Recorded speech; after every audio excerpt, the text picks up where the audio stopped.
This is a horror game podcast. It is meant for mature audiences. It may contain adult language, violence, and sexual themes, as well as shocking revelations. Viewer discretion is advised.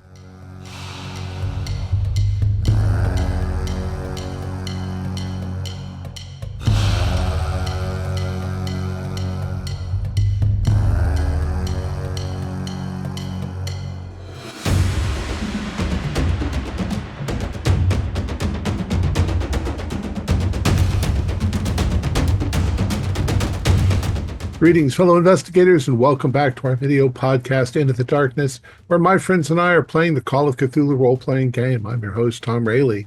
The scenario is The Burning Stars. It was written by David Conyers, and it can be found in Terrors from Beyond. I'm the Keeper of Arcane Lore, and this is Episode 3. Our recap will be given by Michael Ramirez as his character, Guy Randall. So without any further delay, let's continue our journey into the darkness. Michael? It's been one day since we woke up in the camp patient hospital. I have a persistent headache ever since I woke up in an impending feeling of doom. Something isn't right. We keep losing time, and it seems like every time we're about to learn something, we lose even more time and physically end up somewhere else. Today, we split up after breakfast. Sterling and O'Neill went to the Labadie imports to try to secure some firearms they had smuggled in. Dirk and I stayed back with the ladies to go to see Dr. Northeast and get some questions answered regarding all this voodoo mumbo jumbo. Ask me 2 weeks ago if I believe in any of it, and I would have laughed in your face. Now I'm not so sure. Before we left, the ladies spotted our O&I tail and went up to them to see what they wanted. They seemed flummoxed and made a hasty retreat. While all this was going on, Dirk phoned Major Medwin of the O&I. Medwin confirmed what we already knew. Sterling is suspected to be selling to both sides. He asked us for help in this area because they haven't been able to obtain any solid evidence. We have yet to decide what we're going to do, considering that O'Neill and Sterling are on their way to procure firearms from their shipment. That damn desk clerk. After Dirk got off the phone with Medwin, I noticed that the desk clerk at the hotel giving me a funny look. This isn't the first time he looked at me like that, so I decided to go and get some answers and only ended up with more questions. 1 minute I'm in the hotel lobby in this clerk's face, the next I'm miles away, close to the outskirts of Port-au-Prince with Dirk and the dames. And guess who shows up a second later, all discombobulated and talking about being covered in blood and having their passport pictures blacked out? Sterling and O'Neill. By the looks of it, they weren't able to get any irons from their shipment either. We happened to be close to where Madame Jerome does her tarot readings. We all decided to go there and see what she knows. She greets us warmly and with familiarity. Her reading room is in the back, so we all make our way in the back of a bakery, so we all make our way back there. I do recommend the Napoleons, but not the readings. She does our reading as a group. It's not all bad, but it definitely ain't good. More questions and even harder answers. When we asked her who was here before, she says that it was just Dirk and a handsome man. That wasn't me. What does this mean? I trust Dirk, but it sounds like he was here with Sterling's son, Jack.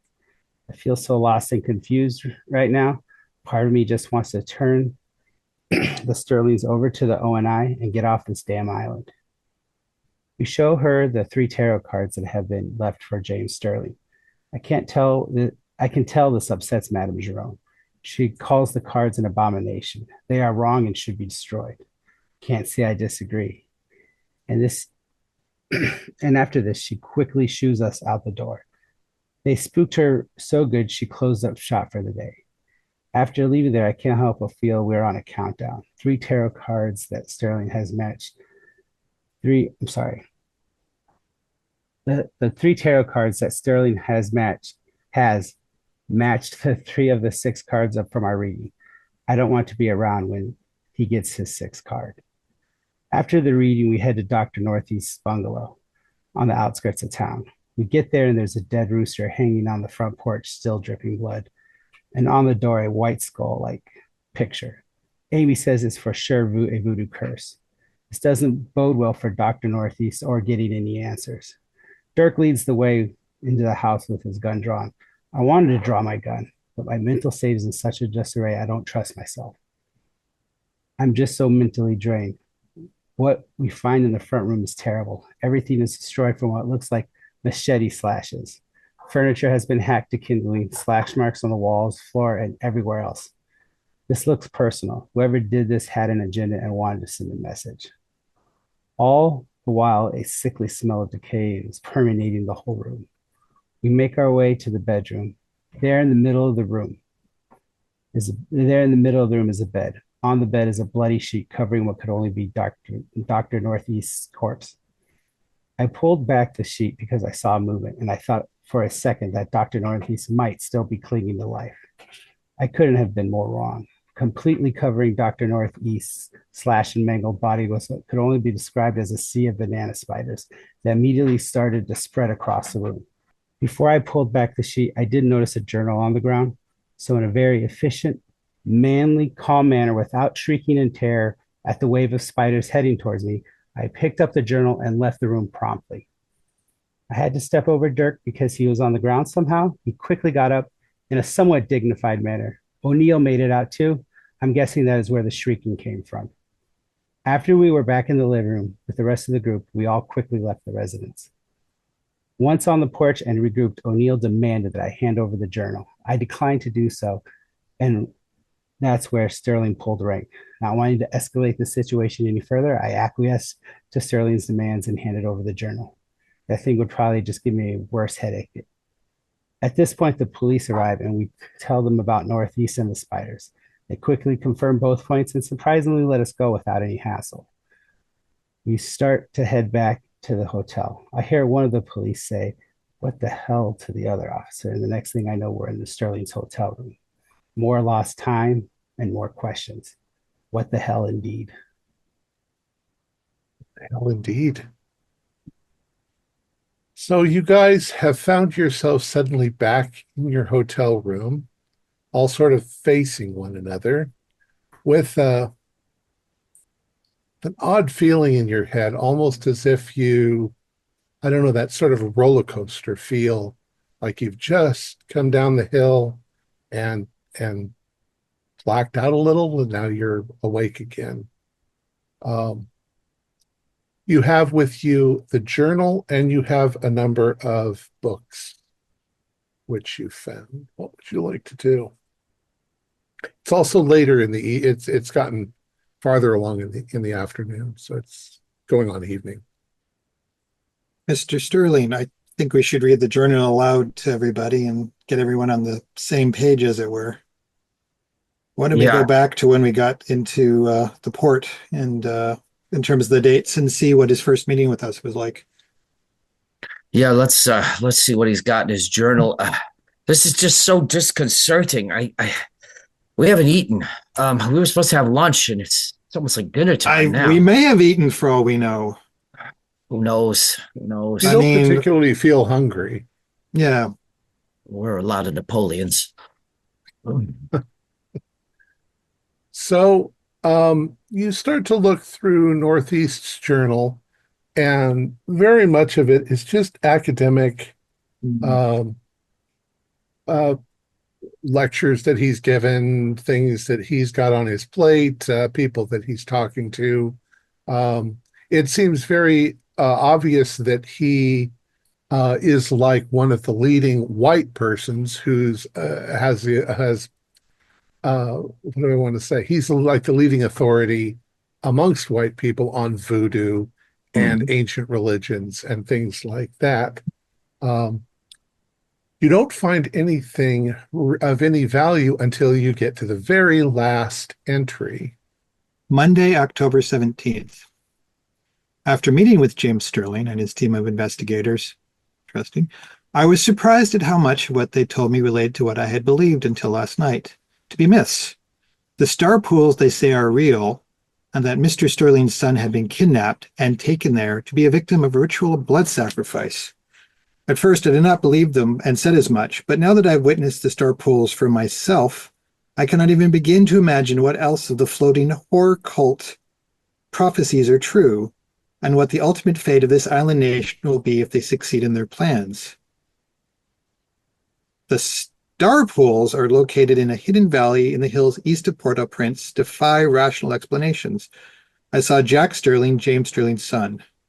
I dare not commit to paper what they had done to him, lest my mind fail me as I remember too clearly my prose, and I lose my mind altogether. What I will say is that I recognized his undoing, because I can now see that they match too closely the descriptions of beings described so clearly in the masked messenger, especially the tale of the Ashanti warrior and the sharp-edged stone. They have plans for the younger Sterling, this I know. It is tied to the ceremonies of the Fat Ged, which begins on the 1st of next month and concludes on the following day. Will the real followers of the floating horror reveal themselves and lead Jack Sterling into the hills where he will be sacrificed as his father predicted? Can he still be saved? One can only hope. Probably not, because I saw what lurked in the green waters of the star pools. It was the shape which banished my courage and sent me fleeing, screaming into the night. I'm not sure how to proceed. Maybe a visit to the laundry on Rue Carpeau and Ducoste and see what Mama Josephine says about it. Good Lord. So we had all the answers at one point. It sounds like it. We knew what was going on. So this cult, they have my son James, and they've got some plans for him for November 1st, it sounds like. But why ever would he be a sacrificial lamb for this cult? How would he have been involved with them? No, but who's this woman that's mentioned in there? Like the laundry woman. Maybe we should go visit Mama her next. Josephine? Yes, maybe we should go visit her. Well, a few of the books that the doctor mentioned in the journal, I think I might have picked them up from his house. Oh. Oh, She good. gets up and goes over to the desk where the piles of books are and rifles through them and sees the masked messenger sitting on top. And then she hands that one over to her father and says, "Look, this is the book that was mentioned in the journal." And so James is gonna flip through it just to see, kind of get an idea what it's about. Yeah, it's a book filled with old mythological legends and things like that. The one specifically that Dr. Northeast mentions, you find that the page has been sort of worn to where the book kind of almost falls open at that spot. And this is what it says. The legend wherein the Ashanti warrior bargains poorly with the guardian of the sharp-edged stone, La Pierre Trachante. I do not recall why I took possession of the sharp-edged stone, found discarded on the shores of the dank river, as I traveled home from a great war from the north. It caught my attention, palm-sized and green with an oily shine. It made me sick in the stomach just to hold it, but its engravings captivated me, sharp, cuneiform-like designs similar to those adorning the great statues of Cthulhu and Tsadagwa that are scattered across the world. As I felt along its fine cutting edge, it drew blood, and the pain shot through me like a flame. I dropped the stone, cursed it, and returned to the path, only to fall into oblivion. I found myself in a dark labyrinth with the stench of death, but also of cooking fires. The air was filled with sounds of running water and distant voices. I knew not where I was. Onwards I groped, lost and confused, and in time I forgot who I was and from where I had come. It seemed forever that I wandered, trapped in the maze. When finally I found my way out, I stood on the shore of a silent ocean. Although I perceived it as day, the sky was dark and there were no stars. And there, in the midst of the sky void, was a black sun ringed with ghost fire, like a sphere of deadlight that burned down on me. Oh, on these shores I saw circular and mud brick houses like those the Ashanti people make. The death light also came from within these huts, and it burnt my eyes as well. But then the gaze was obscured by a man, tall and thin. He walked towards me with a grace and poise unknown among mortal men. When he arrived in front of me, I saw that his face was a skull with 3 eyes. 3 eyes. His unnatural gaze spiked from the socket in his forehead. The sound of his power. Shut up your ears, Ashanti warrior. His voice filled my head. I am the sentinel of the sharp-edged stone, and you are here now to bargain with me. My mouth opened, desiring above all other desires to answer this man whose semblance was of the masked messenger, and yet I found no words to speak, and no answer worthy of his reverence. Shut your mouth, my Ashanti warrior. His fleshless jaw did not move, and yet his words were as resounding as war drums. I know what you want. You wish to return to your old life in the world. But know this, even if you return, you are still mine. I nodded, aware that the sentinel of the sharp-edged stone knew any thoughts deeper than I knew them myself. I had responsibilities. My wives, sons, and daughters, my cattle and goats and chickens needed their master. I had no choice but to accept the bargain, knowing that the price would be dreadful, even if only to touch the skin of my beloved once again. Shut your eyes, my Ashanti warrior, and I did what I was commanded, and he touched me upon my forehead.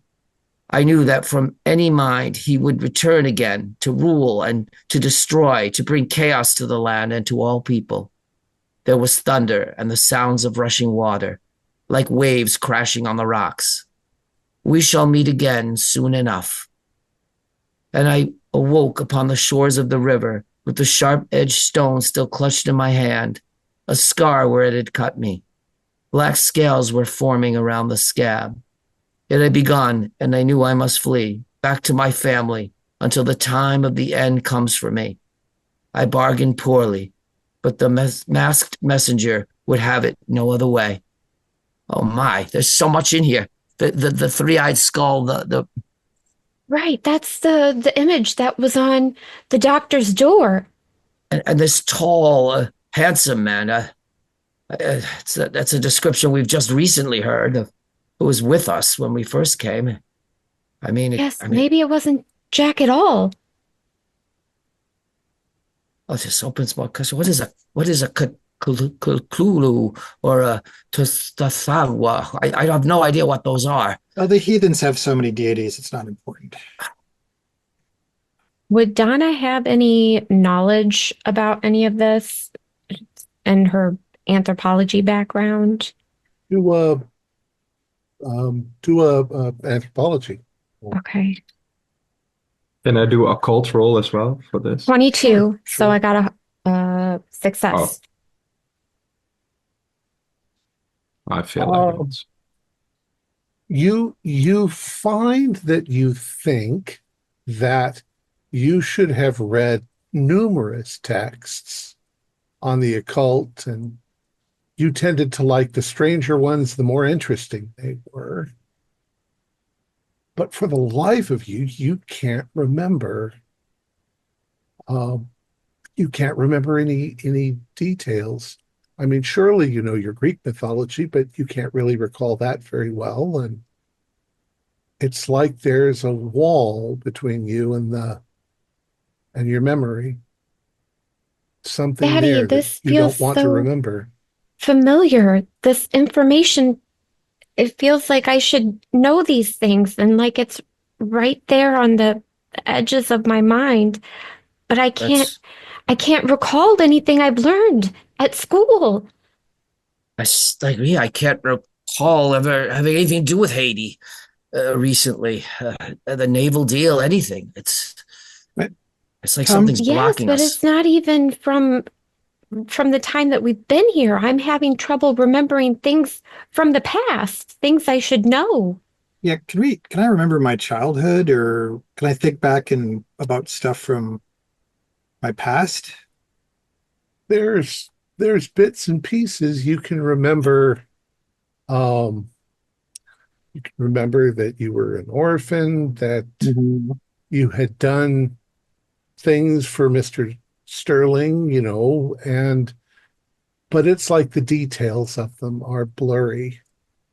You know that they happened, but you don't remember names and places and actual details. And it hurts your head when you try to do it.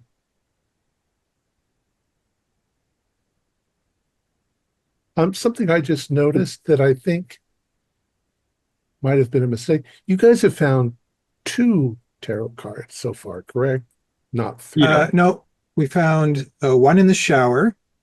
That's, yeah. We found one in the crates when we were trying to get the guns. Yep. Right. And I thought we found a third one someplace weird, but I can't exactly remember where it was. I don't think we did find the third one. It was during the reading. I wouldn't be surprised if the next one was the first one was my bad. I thought it was 3. Oh no, it's okay. It was the first one was the mirror, which was the death card. Right. The next one was the devil. Right. That was in the shipment in the box. We got those 2 cards during the reading. Mhm. And then the third one that came up was the hangman upside down. So if I get another Right, card, and we haven't found that one yet. I think I'd remember if we'd seen that one. Yeah, okay. that's what I'm And waiting for that. also, we get That's pictures okay. of the backlog here, and we haven't seen that yet. Yeah, okay. All right. Cool. And it's the 30th of October, right? Or is it the 31st now? The 30th, I believe. 30th. It's Should later in the still be same. the 30th. We woke I up this think- morning. I think we need Unless we missed a to. whole day. It should. Yeah. I think we need to make haste, Mr. Sterling. It says something about the ceremonies will start on the 1st of the new month. So And tomorrow's Halloween, the 31st. That's I know that's got to have that has old significances too. Don't know what it's called. I don't know. The Irish, the Celts, everywhere it had significant ritual before it was brought into the church. I know that. I don't know how, but I know it. I just don't know what significance it has to the first. Maybe I don't know. do I know anything about the ceremonies of Fat Gate? It doesn't sound familiar, but I mean Northeast would have had all that information. There's always the library. We should. Well, the other 2 books that we found, is there any information that we can glean from those? Looking through them, they're pretty thick tomes. It would take you days to read them. But it seems like they're more dry academic treatises on various things. They don't look well worn, so they just might have been books on the floor. Seems we need to hit the library to look some of this up. I think we need to find somebody who knows where this hidden valley is in the hills, because we know Jack's there or near there. We know that we have 2 days, less than 2 days, to get to him if there's any hope of saving him. So I feel like, pretty top priority is we find somebody who knows where these hills, where this hidden valley is. Yes, That laundry woman, the laundry woman, was she the source for that? Should we go see her? I mean, Well, that's the only clue in the journal. Yeah, that's the name we have. So, I mean, at least some of us should track down the name, and if others want to look into this ceremony, or do. Well, Amy and I could go to the library, don't you think, Amy? We'd probably be the best to go anyways. I'm used to spending my time there, so yeah. Mr. Sterling, we should finish our dealing we have to do tonight so that we're properly armed for this. All right, we'll get the weapons then. And Mr. Kessler and Mr. Randall, you'll talk to this laundry woman. At this point, I kind of give Kessler a long look, like, what should we do with the extra? All this new information changes things. So what should we do?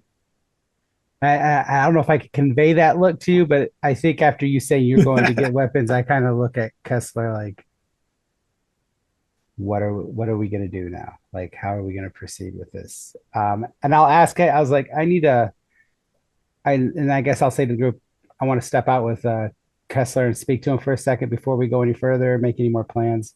It'll just be a minute. And then I do say, should we, outside the room, in a hushed tone, should we give them weapons so they don't waste any more time? It seems like we're all in this some one way or another. And I think time is of the essence if we're going to stay here and stick it out. Or we could just turn them into the ONI and get off this damn island. Yeah, I mean, I would hope. I don't know. I think we probably should to save time. We should probably give them firearms that we have.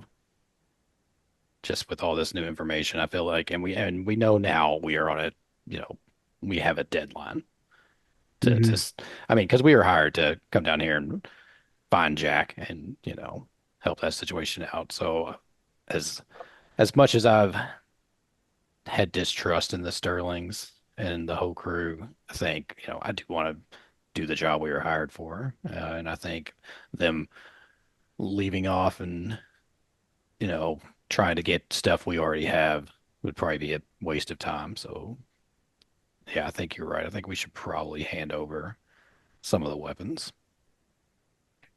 Well, I'm scared, Dirk, but I'll do whatever, however you want to do it. I just want to get out of here. All right. Okay. Well, if you want, head down.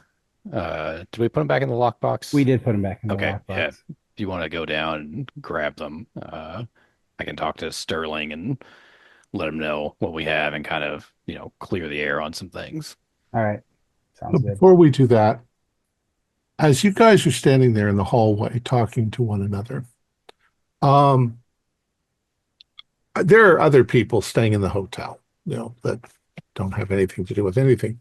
But as you guys are standing there, somebody comes walking up the stairs. They're down the hall, as they come up the stairs towards you. They take a few steps. Let's say it's a gentleman.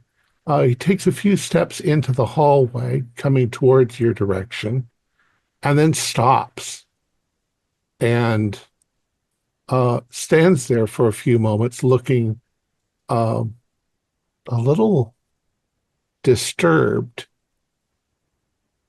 And then do you guys stop talking as he approaches? As soon as Yeah. I charge right at him if he's Yeah. looking disturbed. Like I get the feeling like he's looking at me like the desk clerk, and I wanna You're know. charging at him? I'll charge right at him. Um, well, once you start moving in his direction, he becomes downright terrified. And he looks like a gentleman, so he's not likely to turn and scream and run down the stairs. But he does sort of pull back into a corner like you're going to attack and raise his arm like you're going to attack him. What do you want? What do you want? He says. And I just say, why are you looking at us like that? What do you see? What do you see? I don't see anything, sir. Then I why are don't you see. looking scared? Excuse me, like this. No, And no, he, no, no. Yeah, you hold on a minute. I've been looked at this way too many times. What is it? What has you so concerned with us? No, nothing, sir. Nothing at all. Okay. Please, I'm just a guest here. Don't hit me. You won't get hit if you answer why you're looking at us like that. And I kind of like flash my gun like Well, I need I didn't answers. want to interrupt you. I'm sorry. And he kind of tries to force himself to get away from you and down the stairs. Yeah, I'm gonna step around to the other side. We're gonna get him. You guys are waving your gun at him. Yeah. We're not waving it, I just kind of showed him. Yeah, much- he probably thinks that you're criminals or something. Right, okay. That's the way he's looking at you. We don't now. want to hurt you, but we need to know what you see. If you saw something that startled you, what was it? Because is he he Haitian or is he white? He's a white person. Okay, so and I'm like, we're not criminals, but there's been a lot of weird stuff going on, and you're looking at us weird, and we need to know what spooked you. Nothing at all. I just didn't want to interrupt you. I'm So, sorry. I just please let me go. well, I think that's bullshit. I mean, you came up here, stopped dead in your tracks. Your whole demeanor changed. I mean, listen, we're the opposite of criminals. We're a couple of detectives from the States. We're good at reading people, and right now I'm reading that you were just pouring so much horse shit into my wagon that I don't like it. He looks like he doesn't know what to say. Go ahead and do a intimidate roll. You can both do Yeah. it. Hopefully you're better than me. Got this. Oh, I'm amazing at it. I got an 01. I got a Nice. regular success. Okay. Oh wow, yeah, you are amazing at it. So there's a moment when he honestly looks like, I mean, he's visibly quaking. Okay. And the more you're in his face, the more quaking he becomes. And he says, well, it's just that. And then suddenly you're standing there alone, and you can see that he's gone to the bottom of the stairs and like run out of the building. Why? Right. Just pounding headache. Why the fuck can we not get answers on this shit? What is standing in the way? Start rubbing my knuckles and like, what is standing in the way of us finding out why everyone here is just scared of us or repulsed by us? I don't even know what it is. I don't think he's worth chasing, though. I mean, probably just black out again, lose time.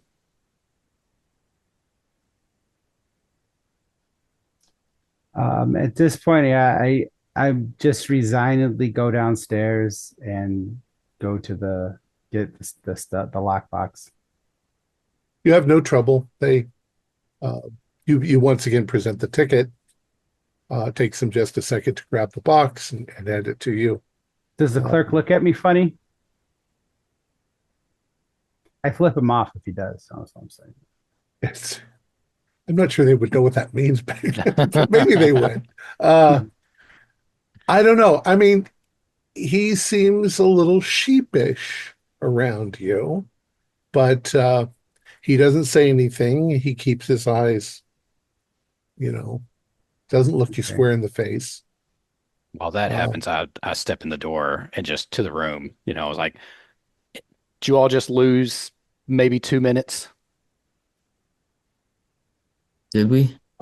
Um, well, everybody else do a spot hidden roll.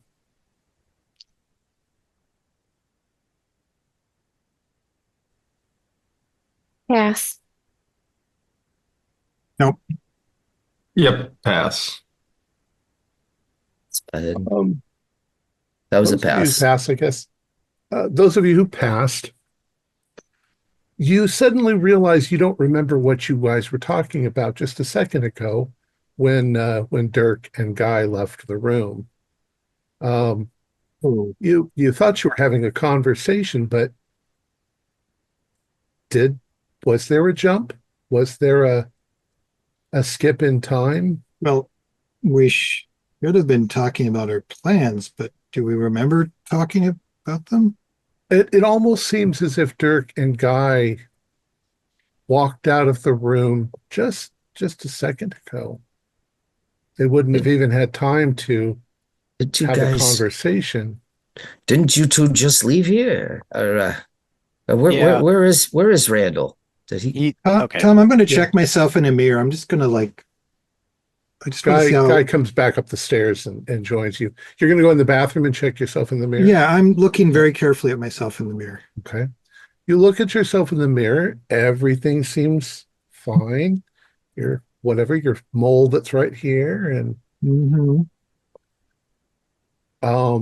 You don't see anything. Do I look, does my complexion look good? Remember, I was Do a, covered in blood at one point, so I'm sort right. of Do a spot hidden for me. regular success. You look exactly like you've always looked. You look tired. You feel tired. In fact, you can all do constitution rolls to see how tired you are. Oh my God, I failed so bad. Oh, Pass. is the two. Well, it's as Oh, simple as if you failed, you feel like you've had an awful long day, even though you might not remember an awful long day. You feel like you've been walking and and we're still wearing our dirty clothes, No, we probably changed into new well, stuff. you covered. changed. We Yeah, changed. Okay. yeah. Um, although the clothing that you have on right now does look like you wore it all day. Yeah. So there's dust around your pant cuffs and so forth. So I think as O'Neill is in checking himself out and Randall is coming back, I look at Mr. Sterling and I said, Mr. Sterling, I want to level with you. You don't need to go procure any guns because we found some in a box that was locked up behind the desk. Uh, You know, it's been it's hard for me to trust people that because I'm around them, I've lost a week and then lose time here and there. So I've been a little on edge. So surely you can appreciate that. We're going to give you the guns, but there needs to be an understanding that you all hired us, yes, but that does not make you my boss. I work for my detective company. If I want to keep information to myself, I don't owe you that information. I'm going to do everything I can. I promise you to help look, find your Mr. son, Jack. Mr. Castle, we have a very short amount of time here, it sounds like, from what we've just recently learned. Look, I understand where you're coming from. This is confusing to all of us. We have no idea what's going on. And I can understand you having some mistrust, but um my priority is finding my son Jack and trying to save him. It sounds like this cult is going to do something horrible to him on Well, that is my priority days' too. time. I think the long and short of it As is, long as that is understood. yeah, that is my goal, It alongside of surviving whatever this is, because it's fucking weird. is I very think fucking weird. I think my point is I'm going to respectfully ask you not to try to pull rank on me or Randall again. Now, if you can promise me that you won't hold anything back, anything that we might need to know, so I can save my son. All right, don't hold on to it because we have no idea what's going to happen to any one of us. Any one of us could be killed. I think we need to be a little more open with the information sharing. I know that I understand the trust, but I think we've seen enough now to know that we are all in the same boat. And the only way to get out of this is to work together, right? Are you good with that, Mr. Kessler? Yeah, I understand. I'm good with that. I will share everything that pertains to finding and rescuing your son with you.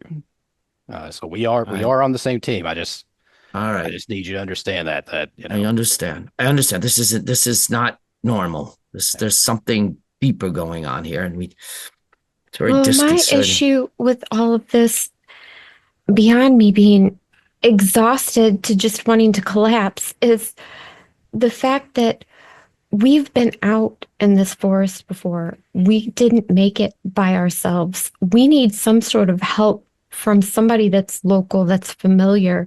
We can't just go traipsing out there with some pistols and think we're going to take on a whole cult by ourselves. I agree. So I think splitting off and some of us talking to the one contact we have, hopefully they know something about the surrounding area and can point us in the direction of this valley, while the other group goes to the library and tries to get us some sort of, recon on what we may be dealing with. Because I don't want to walk, you're right, I don't want to walk into a situation with a pistol where I need a shotgun. So Yeah, we definitely want to talk to this laundry woman because she may be the one who set us up to get out there in the first place. So you said you had guns. They were what they were in the what did you have them with the front desk locked up in the hotel safe? I'm not sure. We had a ticket. We went down there. We found the guns. Okay. And so we took two for ourselves that seemed to probably be maybe our personal weapons. Mhm. There were a couple extra handguns in there, and then there's a collapsed a shotgun that's needs to be put back together to be used. Let's take a look at those. I kind of curious just to see if I recognize my weapons. Yeah. So what you have is you have three 38 automatics and you have three 45 revolvers. Yep. And I took a 38. I took a 38 also. So 138 and three revolvers is what's left, That- and then the I shotgun. believe the 45s have a bigger kick when you Yeah, fire. James has a 38 and a 45, but he probably would have given one to his daughter at least, or Sean would probably have a weapon as well. Yeah. Um, So, I mean, how have many another- weapons total were there? Everybody You had gets six. one. You had six handguns. There's one for each of us, which is very convenient. Yeah. Gentlemen, given from what we're reading, I sense we were a properly organized team before. It seems quite fair that these weapons were what we had organized previously. This Maybe is what we with- put together for ourselves. And with the new information, it did kind of fall into place. I do apologize for seeming to be cagey, but Well, no, it makes sense you would. You wouldn't know what the was going on. situation, Yeah. I don't know. And I was thinking about what everybody was saying, and the whole thing about taking on the cult with amongst the six of us. That's a good point. Well- And the reading that Madame Jerome gave us, talking about letting go, making sacrifices to get to our goal. Part of me thinks maybe if we were to work with the ONI and maybe the shipment of guns that were intended for the rebels, turning it over as a sign of good faith to save your get son's the life. U.S. Navy behind us. Yeah, I don't think That phrase, having to I- work with someone. it just keeps coming back to me, letting go. Yeah, Something that it's going to hurt. It could be financial. I don't know, and I don't know the breadth of your business, but it just to save your son. It seems like all the help we can get is good, especially from what we're against, and look, having this mental wall blocking us from. Yes, we have to do it for Jack, Daddy. We have to. well, I do want to. I do think that the U.S. We're U.S. citizens. The U.S. Navy should be involved with us, but I mean, the only weapons we had. I mean, we sold them to the Navy. I'm not sure what Jack was involved with, but I'm certainly willing. I'm starting to wonder if this is something he did on his own because I can't remember any of it. I am willing to work with the U.S. Navy. I have a good friend in. I wonder if your mother ever called. Now I think he's starting to get all foggy again. If she did, would we remember talking to her? I don't remember. That's right. She may have called, and we've already had the conversation. I have a feeling that we're repeating ourselves, like we're getting ready to do what we did before, Yeah, and but it didn't work the last time. No. Whatever it was, it didn't work. they probably told us not to come armed, and we listened, and probably put the weapons in the six of us put the six weapons in that safety deposit box, or had them lock them up, and maybe this time we go armed. But the Well, news article listen. said there was a shootout, which was Yeah. presumably us. Could have been. Could it? We Can don't we- know, but Can could we it? get might the have been news? a- Can we get the newspaper? No, there wasn't. No one found any It bodies. might have been a false flag type of operation, just so that they could get to us and kidnap us and make it look like we were killed, because they have this ceremony. Maybe they want more of us or something.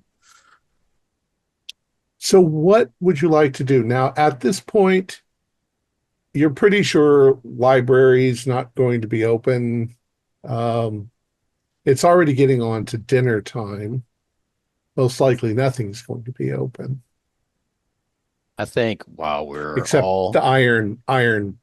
What was the Well, iron we don't market? have to go to Now that you don't now. need to. Yeah, so we Right. can save our time for that. I think while we're all lucid, and for now, maybe we try to get a good meal in us and maybe get some decent That's sleep. true. We can't Wow. burn ourselves out. Yeah, while we're Yeah, in control something of cool ourselves. and refreshing. I mean, we can. Hmm. No, laundry's also probably closed. But it just says it's on the laundry. Maybe Josephine receives visitors at night. We should plan in an early morning and just get to this laundry person. And I do think But we should eat.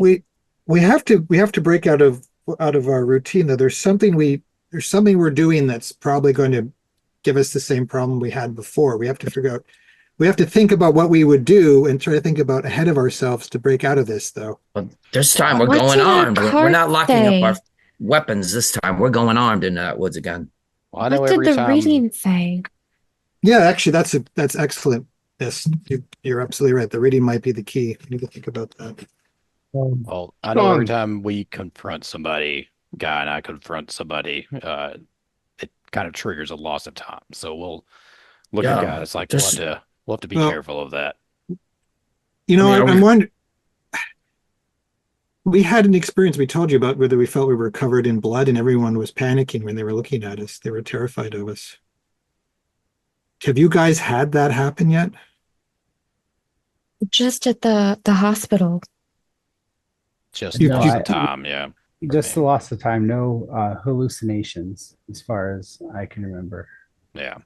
Just the, And we're the time jumps.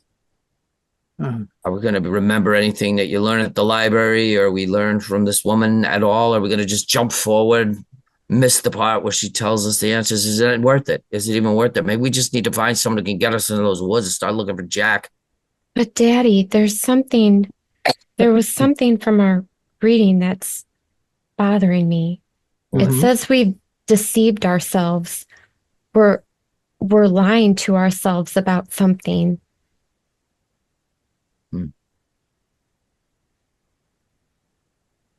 What would we be trying to mask?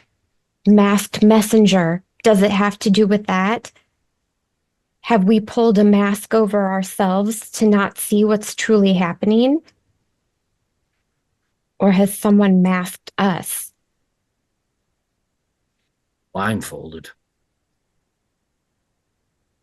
well, the thing about Samhain and this time of year, and from my perspective, sorry, from an Irish perspective, I mean, this is the time of the year when the dead come home.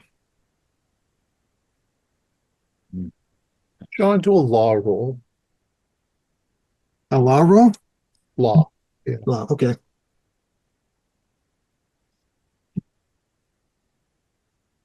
I actually have some. Basic success. As you're pondering over what you guys have been talking about for the last few minutes, you realize that if your boss, James Sterling, is selling or is suspected of selling weapons Mhm. to the rebels, Mhm. that's grand treason.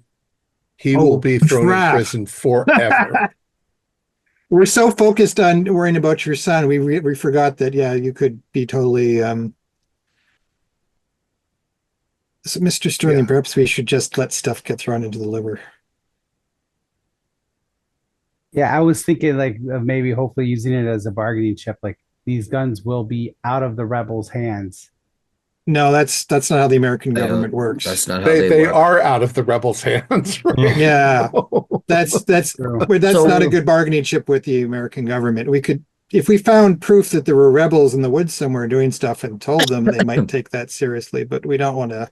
So Sure. we've been so Guy and Dirk, because I wasn't aware I'm not aware that they have the memo on what I might be doing, but it sounds like they're kind of letting They're things good out. And detectives, so they, Well, they you would know did say stuff. that you were going to the Labadie imports to get guns. So if you were importing guns legitimately, We they do. We would not sell be them to the there. yeah, Americans. they would go Yeah. right. Yeah. They would go right to Camp Yeah. Haitian. So I think was just a logical step. Like, well, if you're No. going to go, that's No, so James is going to just be a little open and say, I think my son may have made a deal that got him into some trouble. That's what I think. Somehow this deal got him into trouble. He might have been doing something. I got to protect my children, though. I got to get my son back. I got to make sure my daughter's safe. But I'm looking at that, listening back to that tarot reading we got. I might have to make the ultimate sacrifice. I don't. Well, My children are the most important thing in the world to me. Sean knows this. mhm. I hope my daughter knows this. Jack and Donna. I certainly want to make sure that Jack and Donna's friend Amy, I want them to get out alive. So I'm not. I will do anything I can to get my son back and get my son alive, even if it means taking a fall for something I don't remember doing, or maybe I think Jack might have done. So I can't tell you because I don't remember. Can you not just throw your weight around with the ONI? Because you're a Right. very rich, important person, Oh yeah, I just got to get on the Don't- phone to Senator Graves, New York. He'll be Yeah. on them. Yeah. We don't need to mention anything about selling to the rebels. Just No, I use just- your regular power, or give them a sweet deal if they help us for the next. Let's Next just say shipment. that Mr. O'Neill and I have worked out a situation where certain weapons, where they to exist, might just, for lack of continued pit, might just disappear. We won't have to worry about them. So, Mm. and Sean, I think I think we just need to ignore Larrabee imports and just let those find their way to the bottom of the ocean. Yeah, or whatever happens. Fine. Right now, it's Um, not the priority. Yeah. But what do you think? What if we have something to eat, try to get a good night's sleep if we Yeah, can, and we need to get up bright and early and hit the library, hit find the a laundry. guide, try to find our old trail. Yes, I know- I know yeah. I need rest. I feel like I could drop. All right. So you guys say you were going to go to dinner? Yes. Yeah. All right. So it's not necessarily the same staff at the restaurant or the cafe that would be there in the morning.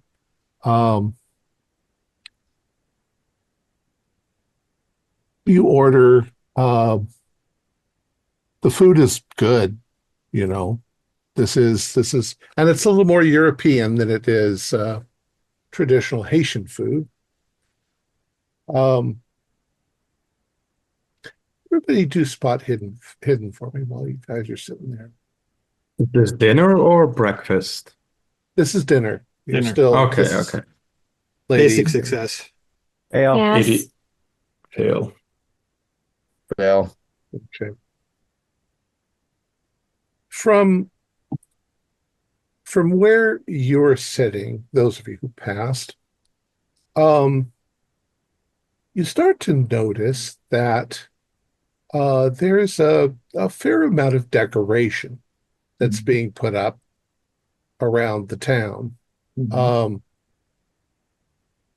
The predominant colors are purple and white. And you notice one man, maybe two or three men, carrying a very large black cross. Uh, it's simple, it's made of wood, but it looks like it's got affixed to the crossbar up on top of them, like little candle holders. They seem to be carrying it in a certain direction. There are a number of people with them.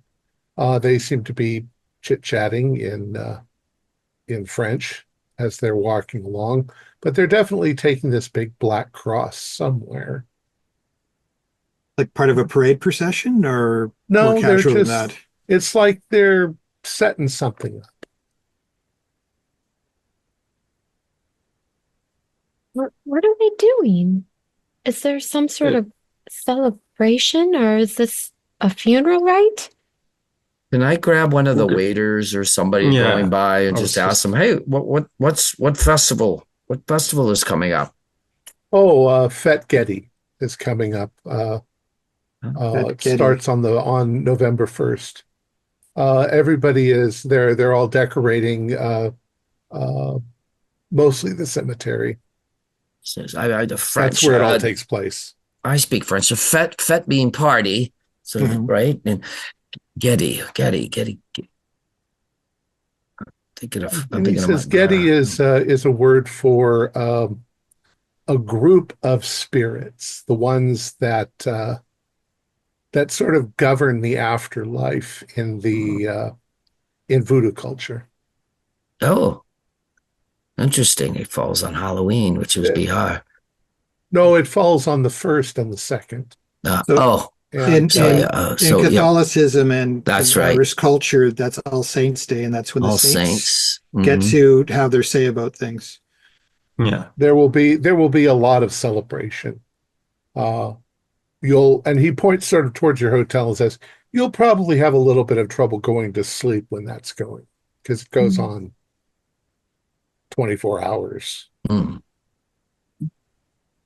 Celebrations happen? Are they just in town or are they outside? Like, do they set out outside of town and celebrate? It's a major festival for uh, the voodoo culture. It's a Catholic holiday, but it's also a voodoo holiday. Um,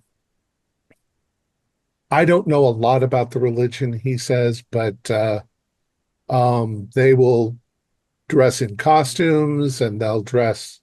It's like Halloween, but it happens after Halloween. And they all sort of have this, they believe in spirits, and the spirits come and possess them. They Oh, pour out Right. libations and light candles and give the spirits cigars, things Oh like yeah. that. He sort of has a little bit of contempt, as he's saying it. mm. Uh, Hmm. and then he goes back about his business. Hmm.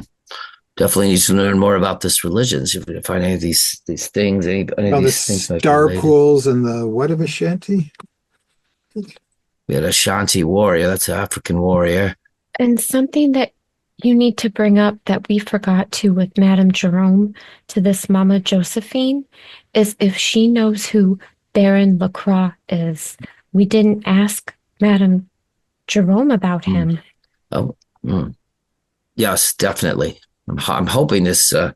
I'm hoping this woman can get us to where we need to be. It seems like that's where we went first before we went on our journey into the jungle, the hills.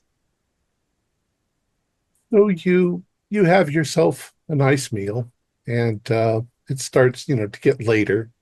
You guys feel exhausted, Hmm. Hmm. so you're going to go up and go to bed. I'm going to spend some time with whatever hotel Bible I can find before going to bed.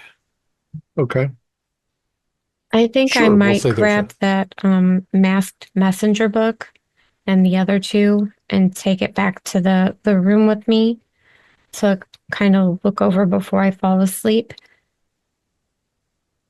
I'll look at one of the books as well. Yeah. And when I freshen up, I want to check out myself, see if I have any scars or black scales or anything like that. Maybe ask you don't Donna to check my back.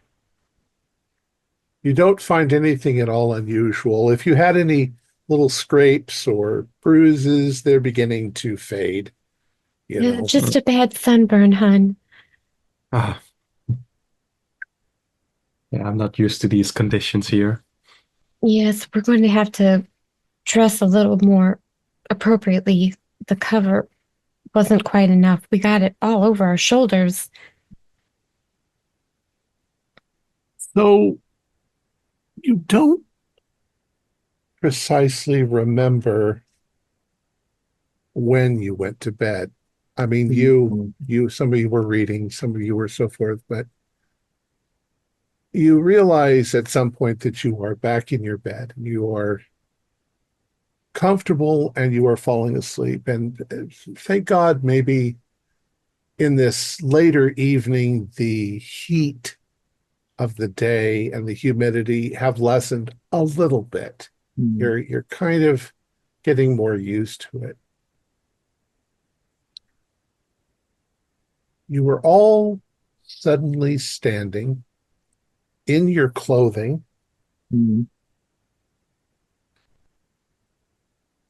You're barefoot. The ground under your feet is sand, but it's hot.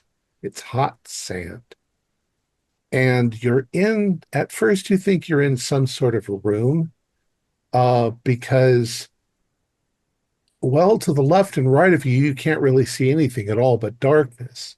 And ahead of you and behind you, there is a black wall with huge stone bricks that are in it. And it seems to go up maybe 15 or 20 feet. And as you're looking up, you don't see any ceiling, but you don't see any stars in the sky either. It looks black. And there are strange smells. It smells like somebody's cooking, like bacon or pork or something like that in the air.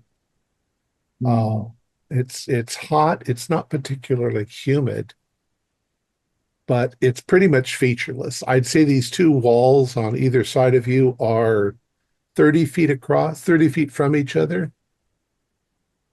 And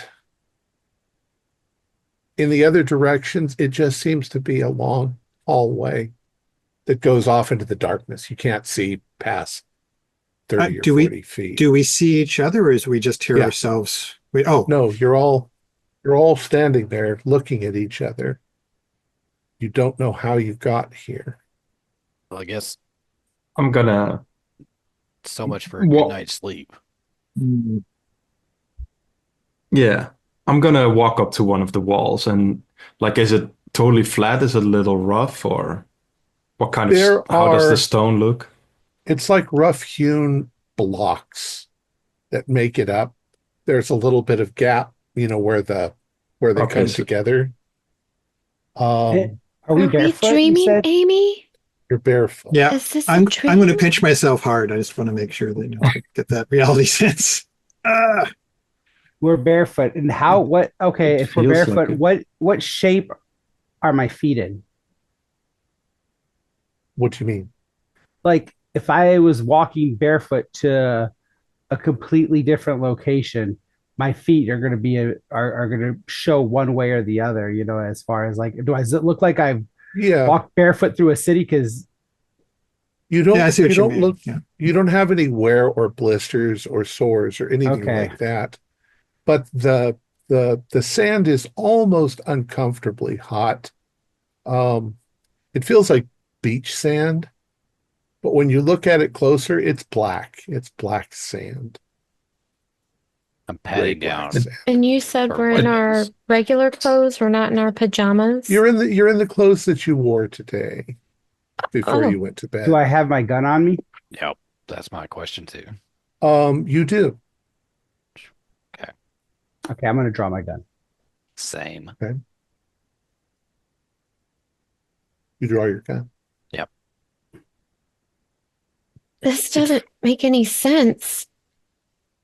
How did we get here, and where are our shoes? It feels very weird, very dreamlike, but it's something supernatural. Like, there are no stars, no ceiling, nothing. What direction are we smelling this cooking from? It's everywhere. It's everywhere. And the hallway just looks the same both ways I look. Yeah. And you can't really, like I say, you can't see more than 30 feet. It's pitch black. Yeah. This seems like the place described in the story, doesn't it? Weren't there no stars in the sky in that? It does occur to you that it sounds a lot like what you were reading. And you had a heavy meal. Maybe you're just project. Well, that's why I'm pinching myself, and I'll poke Mr. Sterling in the shoulder just to kind of get a sense of his solidity. Well, if we wake up, let's. No, I don't think we're sleeping, sir. I'm gonna ask everyone if we do wake up and this is a dream. Is it a shared dream? Is it a? That's What if we try to go back to sleep? I couldn't sleep now with In the this. story, didn't the sentinel tell them to close their eyes? well, the young man in the Oh. story cut himself, and that's how he ended up here. What did we do? We didn't cut ourselves. Look at my palm. We don't just to know. make sure there's nothing. Do we have any cuts, like obsidian or something that cut us? No. But it could have happened when we still had the blackouts before we remember. So I've been carrying that little bug in the box with me. I'm gonna take it out and like look at it and see if it reacts in any way or does anything. It does. It's just a dead moth in a Close it and put it back. box. I Well, think we stick together, pick a direction, and I mean, where did the young man find his encounter with the messenger? What did he do? He walked to the water, or what did he do in the story again? What was the detail, Tom? Did he just walk, or did he do Says that he something particular? wandered through a maze for Quite some time? yeah. all right, well, let's all stay together Yes. and just Yes. pick a direction and go that way. Amy, hold my hand. I'm scared. Take it one turn I at a do. time. That's how you solve a maze. You take it one turn at a time. All right. we'll get through this. We're with a lot of people as opposed to You the don't- story, so we'll figure something out. You don't really have a sense of actual direction, but for the sake of the game, do you want to go north or south? North would be forward, south would be the other direction. Let's go south. Last time we encountered a north, they were dead. Plus, it has to Take south and west turns only. But things have been going south since then, so Mhm. That is But true. what about Mr. Well- Northeast? Is his What? name a clue? Let's go south. Dr. Northeast. I agree. So we with should go Mr. to Sterling. southwest? Is that what you think? South and west. south is going back, and I don't want to be here, so let's go You back. can go north or south. Yeah, we're gonna go south. Also, you guys begin wandering in the southerly direction for what seems like a long, long, long time. Nothing changes. It's the same. It's the same wall on either side. You haven't gotten to any cross corridors or anything. And eventually, how long has passed? Days, weeks, months? I'm going to You look really at a clock. do lose. 'Cause, like, we have watches on us? Are they working? No. Your watch, if you have watches, they're just black circles. Oh. I have to remember that. That's a good detail to throw in. Make it creepy. As you're going along, you start to notice that up ahead of you on the wall, it looks like there's something written. It's in big letters. And as you approach,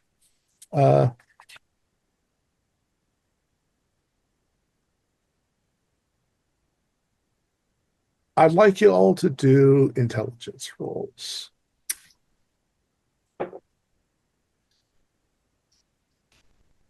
Yes. Exactly. Regular success. Exactly an extreme success. Oh, nice. Two. Oh, two. I got an extreme as well. Excellent. So written on this wall in odd-looking letters is something that somehow intrinsically you know what it says. It says, "Alas, how terrible is wisdom when it brings no profit to the man that is wise." And you wake up in your beds.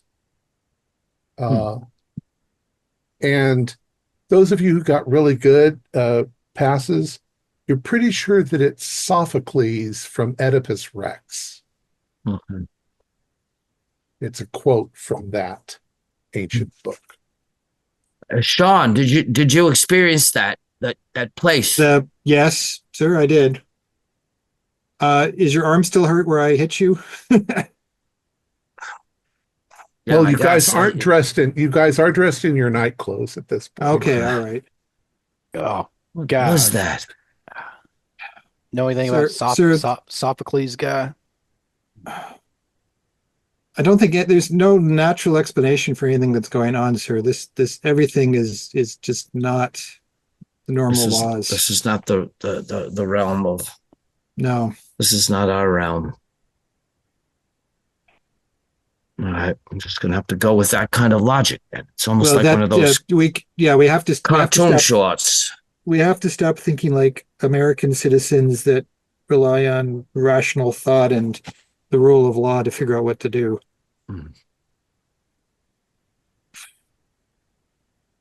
Okay, so what are your? It is morning. You think you got some rest.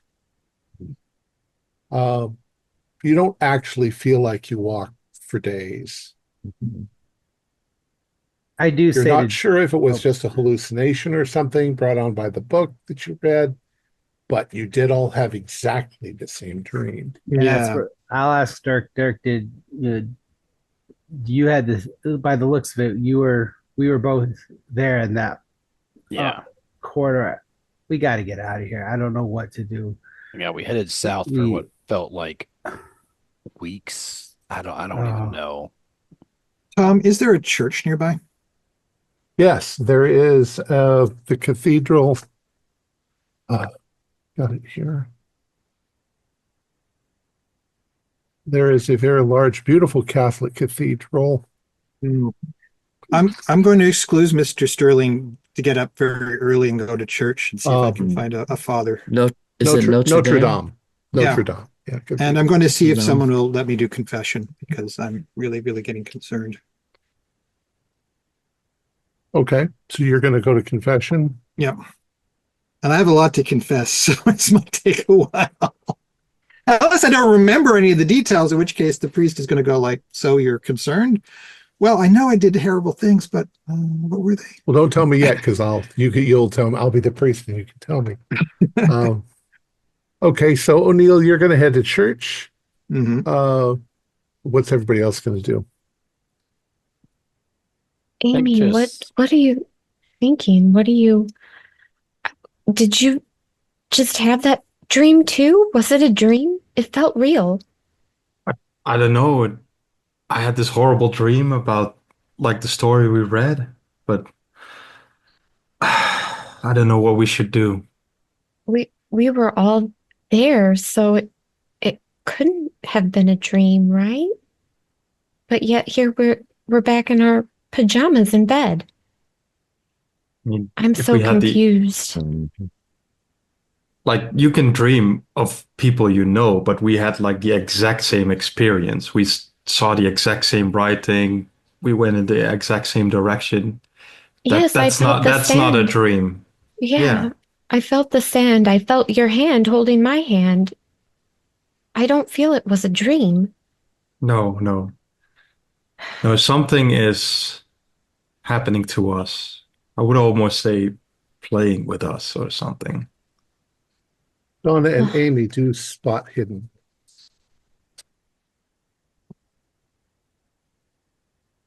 $44. 38, so pass. Yep. Regular. Mm-hmm. You become, a thought comes to your mind and you become almost obsessed with it. These aren't exactly the luxury bed linens that you're used to from New York, but you wonder if that sort of gritty sand that might be in your bed was always there, or did it come from the dream? That's what I was checking for before I got You don't really find anything that you can identify as a quantity, but is it just grime and dirt that's natural? I mean, we're not talking, your beds are not dirty. This is a top class hotel, but it's a top class hotel in Haiti. Do And we there's a lot find of any sand and dirt. granules? Yeah, Maybe stuck maybe to a the bottom of few. our feet? Yeah, look between the toes. Well, you find yourself spending a great deal of time sitting there on your bed, checking to see now, maybe that grit was already there. You have nothing concrete, but Yeah, did you go somewhere in the middle of the night? Dirk's probably doing a similar thing in his bed. Yeah. I mean, if there's a receptionist during the night, we can ask them if we went out, but I Yes. think I know the answer already. Yeah, I would like to confirm though to see maybe we all left as a group. How strange would that be though? We can ask, Yeah. double check just to be safe. So Donna's gonna get dressed. O'Neill's gotten ready to go to church. Donna and Amy, are you going to head to the library? This is Friday, by the way, Friday, Halloween, the 31st. Yeah. I still think we want to go to the library. Right. But Guy let's and stop Dirk. at the concierge first. Yeah. Yeah, you can do that on your way out. Yeah, I think Guy and Dirk and James. I think our ultimate plan is to go to see this Mama Josephine at the laundry. Mm. I think before that, though, as we're sitting in our room, we're getting dressed. I look at Guy. I was like, it's weird. I just check in. Are you good? I know at the reader, it appears I was there with somebody that's not any of the six of us. And I I'm as good as I think I can be right now. There's so many unanswered questions. What I know, that's what I have to stick to. I can't let my mind go down the whys and what ifs. What's real and what's in front of me right now is what I have to believe, because otherwise, I'll just spiral. And I'm doing everything I can not to. So I got your back. I think we're in this, and the only way we're going to get out of it is together. So Yeah, I agree. We deal in the real a lot, so let's try not to get sidetracked by a lot of this fantastical shit that's going on. yeah, let's stick to what we know and how we do it. Yeah, we'll keep level heads and I would like to take the broken down shotgun and basically have it semi put together and in a bag that we can carry along, if that's possible. Like I mean, you can do it. Or tote.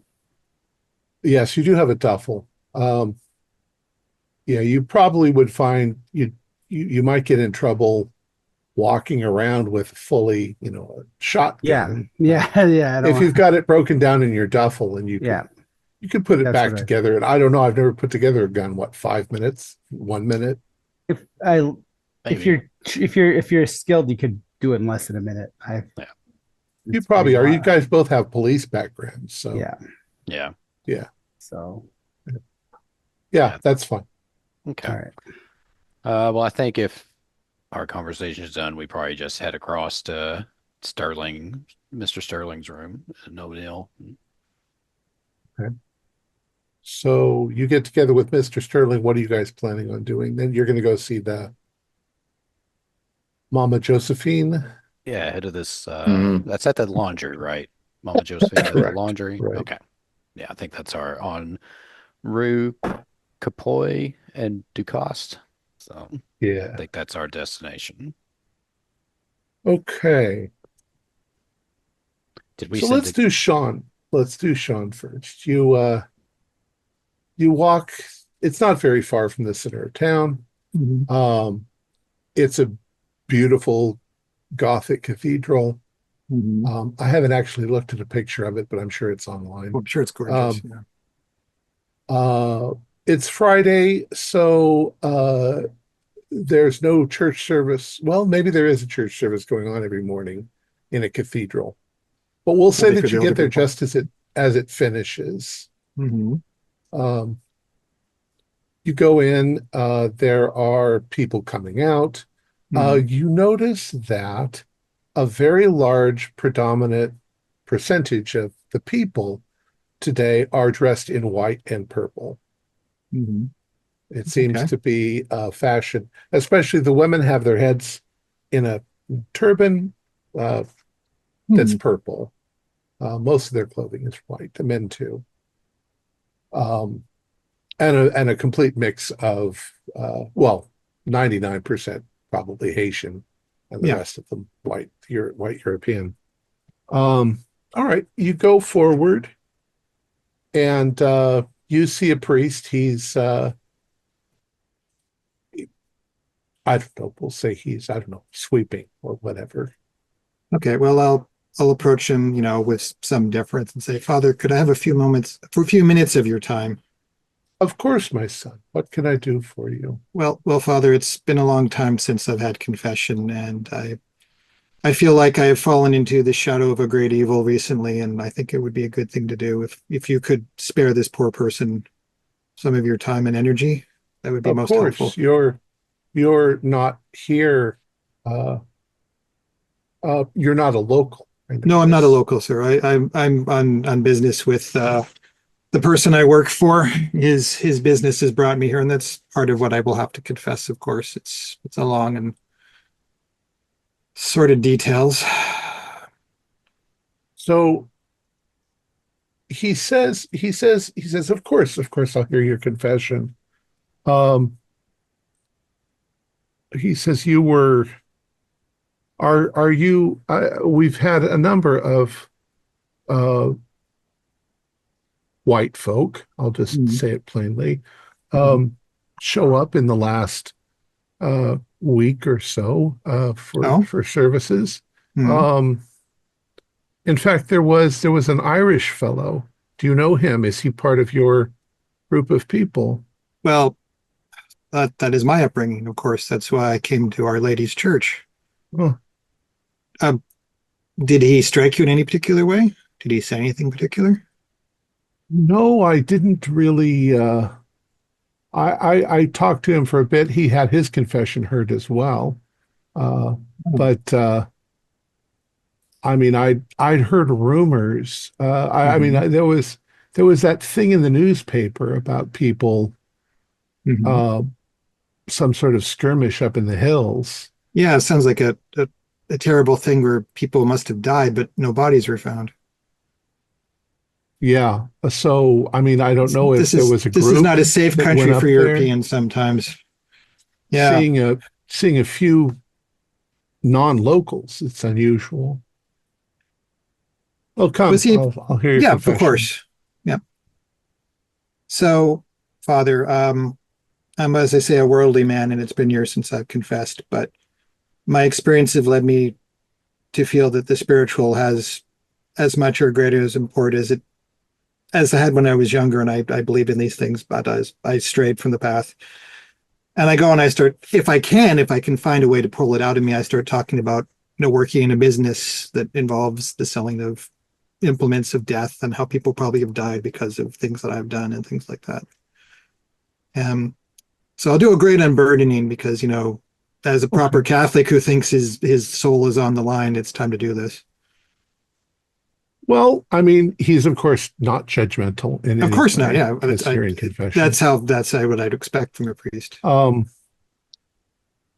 and I honestly don't know how Catholics do.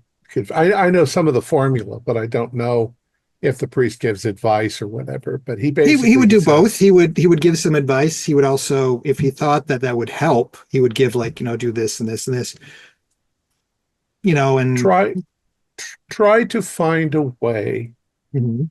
to give your life meaning uh, and help people rather than harm them. It's easy for us to be selfish and make ourselves wealthy at the expense of others rather than help them in their need. Well, I mean, I thought my one virtue was loyalty, and loyalty is what I've sort of been, what I would think has been the course of good in my life, but indirectly, many bad things have happened. And I can't shake the desire to continue to be loyal. Just I have to recognize that perhaps the course of our lives has brought us into darkness. Well, God will forgive any sin. Just you have to try to be a better person. Yes. And he says the prayer over you and gives you the blessing. Okay. All right, let's jump to Donna and Amy. Donna and Amy, you come to the library. It's a very nice library. Most of the volumes are in French, but I think you guys have French, so I'm not going to make you roll for it. Oh, luckily. Yeah, you're sophisticated enough that you can. But what in particular would you like to look for? Any mentions of the floating horror cult? Things about the Ashanti? Let's do one thing Things at a time. about Fat Getty. Okay, let's. All right. So you look for any reference whatsoever to the floating horror cult. You find nothing.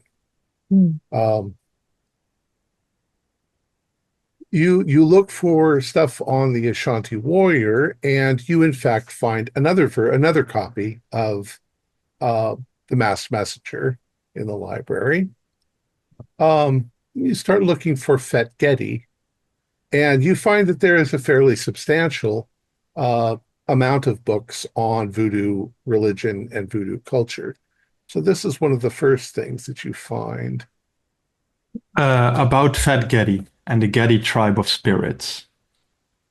The amoral personification of death, the Baron is a tall, sinister man in sunglasses and top hat, always smoking a cigar or cigarette.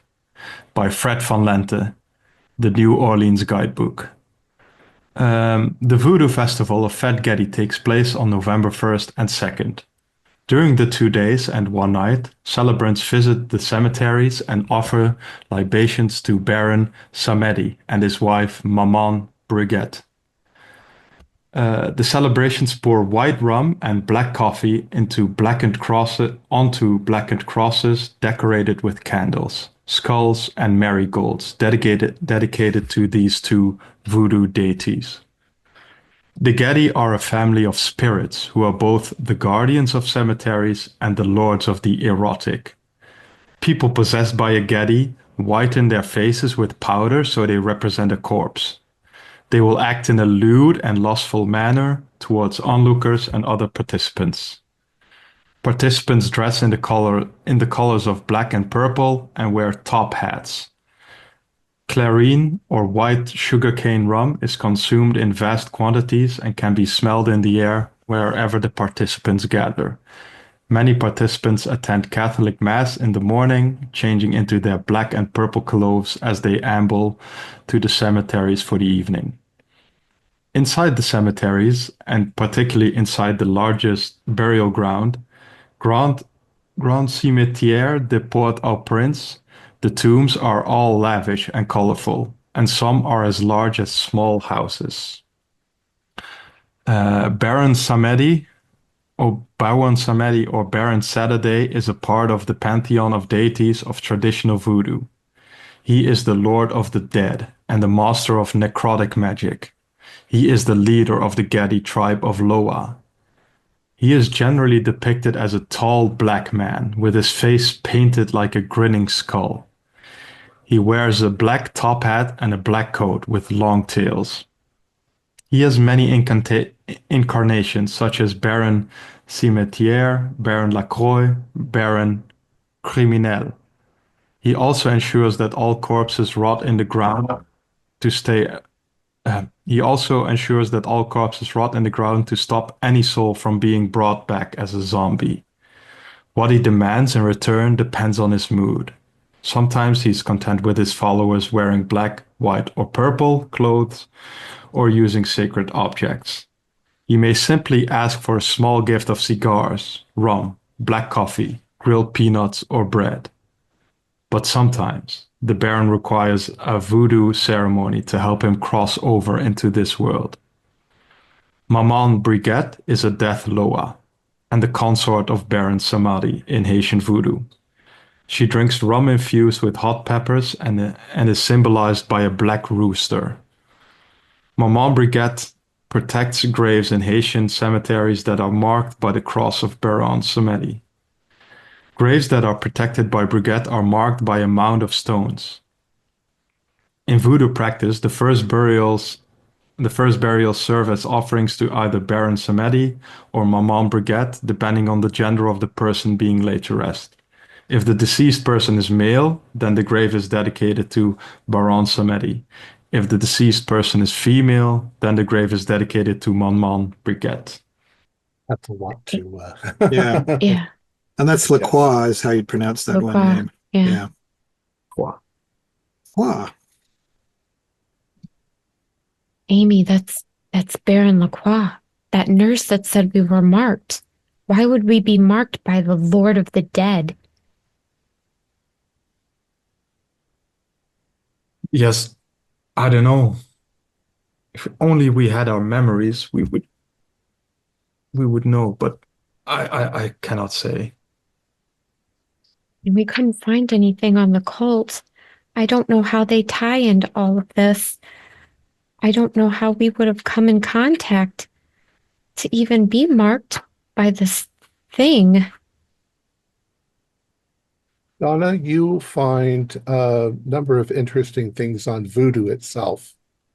About voodoo, the way we tell it, hoodoo started way back before everything.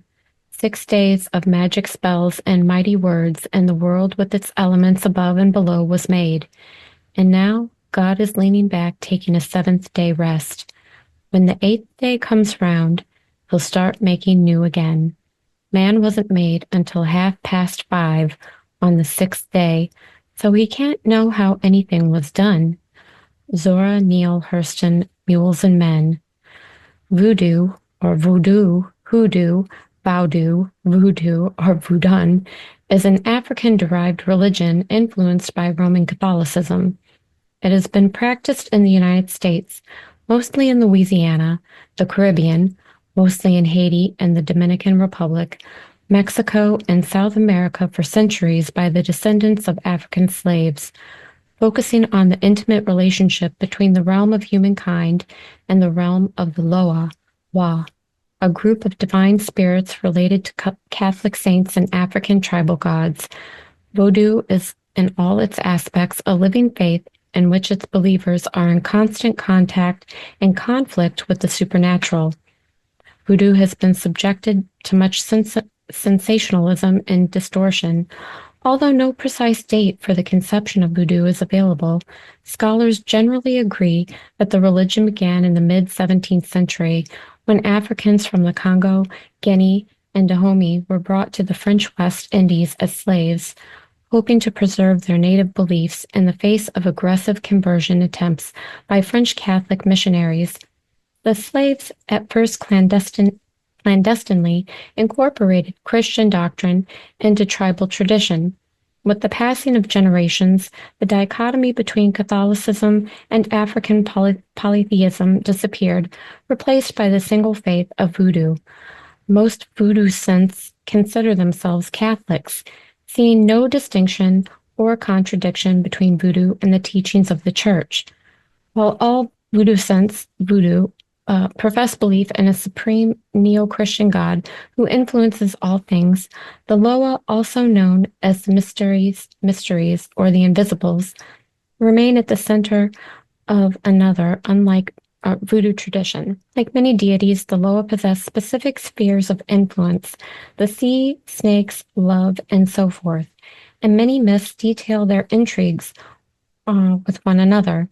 Unlike many deities, however, the Loa are palpably human, possessing the same petty jealousies, grand passions, and impulsive schemes as their worshippers. Furthermore, the Loa are exceedingly accessible. The voodoo sons consult them about the most commonplace activities.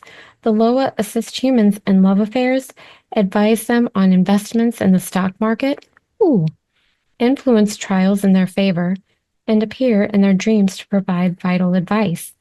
The Loa are as much as part of the voodoo community as the humans, and are referred to as respected, albeit unseen elders. While the precise practice of voodoo may vary from nation to region to village, all voodoo saints agree that there are two distinct tribes or families of Loa. The Rada tribe are the gods most unchanged from their African origins, originating in the ancient practices of Dahomey. Rada Loa are the good spirits, the ones most friendly to humankind, and the deities most often invoked by the voodoo sant. The other tribe of Loa, the Petro, have hazy origins. Some claim these are the gods of the Congo. Some claim they did not arise until the slaves came to Haiti, and others merely say they are not of Africa. Although not all Petro Loa are Baka, or evil spirits, they are certainly more violent and hostile to humans than the Radaloa. All Radaloa have Petro counterparts, darker halves, so to speak, which few honest voodoo saints summon for fear of provoking their malignant wrath. The bloody 1804 slave revolt that threw the French out of Haiti was incited by a Petro Loa ceremony. Also find one other thing that's pretty interesting. You find a book that shows all of the occult symbols that are used for the various Loa. Oh, wow. They're called Some of them are vivas. pretty. Vivas. But do a spot hidden for me. Nope, didn't get that one. I can do one as well, right? You Or- can. 69. I think that's no. Nope. All right. Not that important. Okay, I was gonna spend luck otherwise, but Well, It's don't not- spend a lot of luck if you're going to do it. just 9 points. Not too much. Sure. You can do All that. right. I was just going to say that the Viva of Baron Samedi is on the hat in the card that James Sterling saw. Mm, And the tarot card is also purple and white. Like he has a white face and purple skin. So Right. All right. James and was it James, Dirk, and Guy? Yes. You're walking towards the part of town on the map that you've seen. It seems like it shouldn't take you more than 15 minutes. But as you are approaching the laundry, which is what's the name of it? It's I didn't give it a name. Okay. So it just says laundry above it. You suddenly realize that the sun is far too high up in the sky for it still to be morning. At least not early morning. It looks like it's getting closer to maybe 11. Okay, so it's getting to where I'm not even recognizing that I'm losing time. Yeah, Same for you all. I mean, exactly.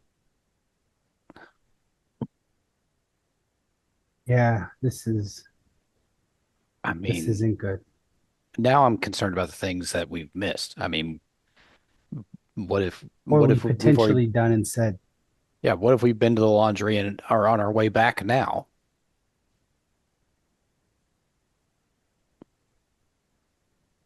Well, I mean, I'm sure she'll give us some kind of verbal clue or something.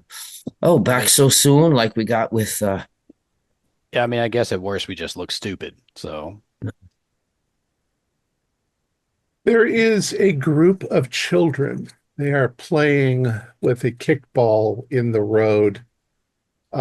It's dirt road. As you start to approach them, they suddenly stop playing, and one of the children points at you, and then they all suddenly look terrified and they all run away, taking their ball with them.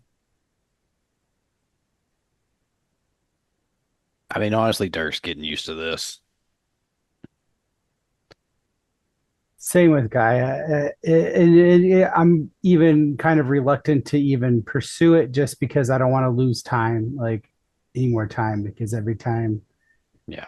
I just, it almost, yeah, it's disheartening. You see, you see Guy visibly kind of, I guess, wither almost like, just deflate. Like, So this has been happening to you before many times. We've been looked at very strangely by a lot of people, and every time we try to find out why, we lose time. You We look lose time around whenever and we try to find out anything. you definitely have the feeling that some of these people over here, they're giving you a wide berth. at this point, I would like to take out my notepad and write a message to um, who's the mama we're gonna go see? Mama Josephine? Mama Josephine, basically explaining as easily as I can, like the losing time, we need help. Uh, in the, I guess, in the most, like I would like, basically our minds partitioned, and we need help breaking down the barrier. Um, and we every time we basically we need help, and then I just kind of put it in my tear it off and put it in my pocket to be ready to give to her. Okay.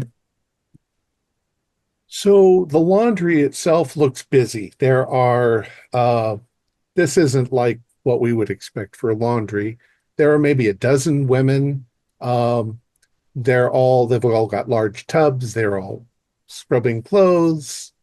Um, there is a man. He's a bit overweight for what you'd expect. They're all Haitian, by the way. He's a bit overweight. He's sitting in a chair and he has the newspaper and he is loudly, not too loudly, reading it aloud to the women as they're washing.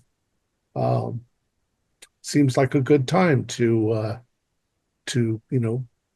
inform everyone what's going on in the world by reading the newspaper. It's in French, so if you understand bits and pieces of it, but it just sounds like the daily news that he's reading. Um, he also seems very much like uh, he's big enough and strong enough that he could take care of any problems that might come up. So as you approach, one of the women sort of taps him on the shoulder and he stops reading and she points it at you and he looks at you like, what do you need? So with We hands out, not in any threatening way at all, just very visible. I'm like, we're looking for Mama Josephine. Yeah. We just need to speak to her. We're here investigating some strange happenings, and I Okay. think Look, he's like, you don't need to keep coming up to me and asking me. Just go around to the back door. And he looks at you oddly like, are you an idiot? how, how many? When was the last time we were here? Just kind of relax a little bit. I'm just like, What? stop, Dirk. Let's just go. Like let's just get to Mama Josephine.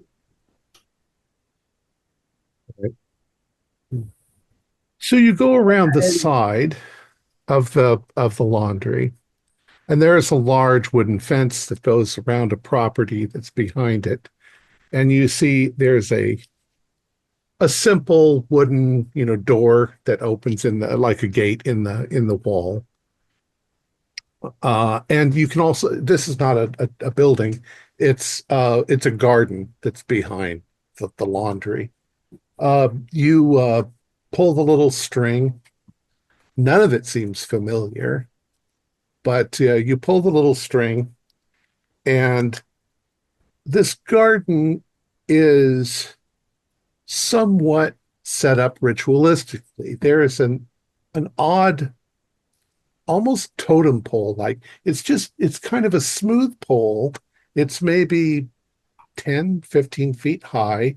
It's brightly colored and painted all over in symbolism that you don't really, not really letters, but colors and shapes.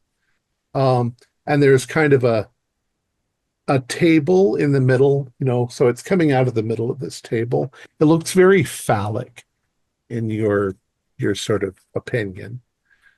Um, the garden is lush and beautiful and overgrown, and you can see there are a few objects sitting here and there, including what looks like a couple of human skulls. Uh, there are chickens in a small chicken coop. They're like Rhode Island Reds, so they're bright colored chickens. And there are in a number of perches, there's at least 5 parrots. And as you step into the garden, the parrots go shit nuts. Okay. They squawk, they flap their wings and everything else, making quite a racket. It's a perfect alarm system, I guess. Um, a large woman, dressed in unusual sort of clothes. Mostly they're white, but it's almost old-fashioned. It's very fluffy, sort of, I don't know how to say it. Like you'd almost say like an old-fashioned ball gown that has those things underneath it to make it fat. Although you think it's probably her that's mostly of the fat. She's a large woman. She's intimidating looking. She has her hair in long braids. She has a lot of jewelry on. Uh, she comes to a door, obviously leading into the building, and she says, "Ah, you've arrived. Come in. I've been expecting you." And she goes back into the building. Uh, do a spot hidden for me. That's regular success.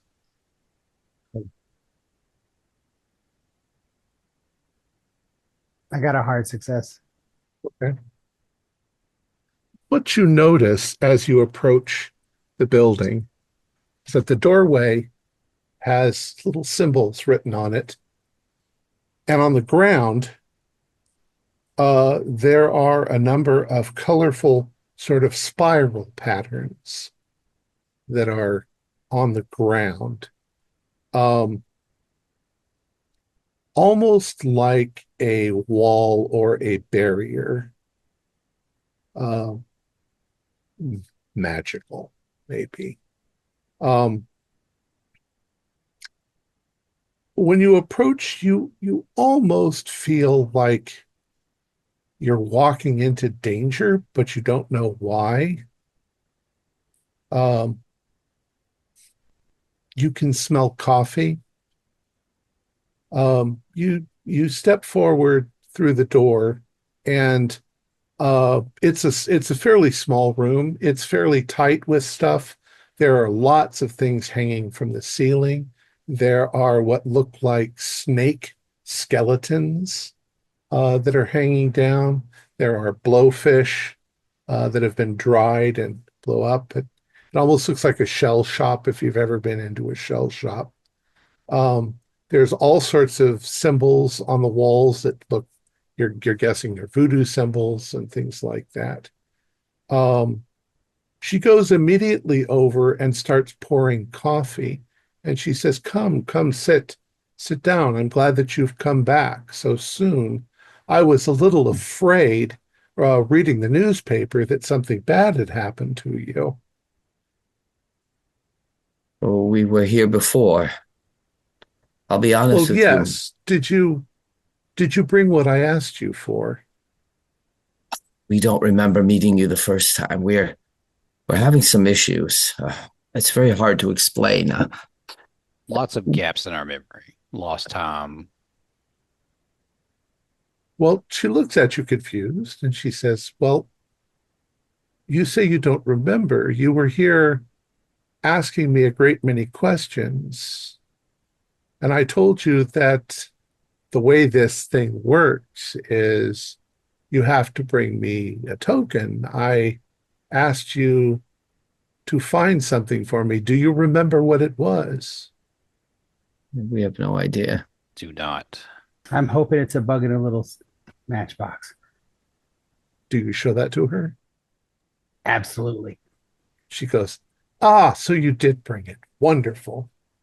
And she takes the matchbox very carefully away from you.